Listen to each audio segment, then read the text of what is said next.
нужно быть прокачанным, продуктивным, ты должна соответствовать канонам красоты или тебе необходимо над собой поработать.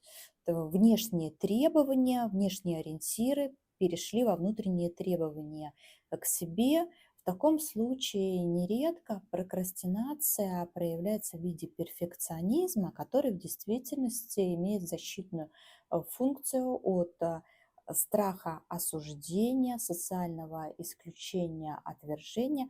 То есть я не откладываю, а у меня есть уважительная причина. Я еще что-то дорабатываю. Только тогда количество знаний и подготовки не находит практического подкрепления, а без практики подготовиться нельзя полноценно. И вместе с тем обратно пропорционально не снижается уровень тревожности.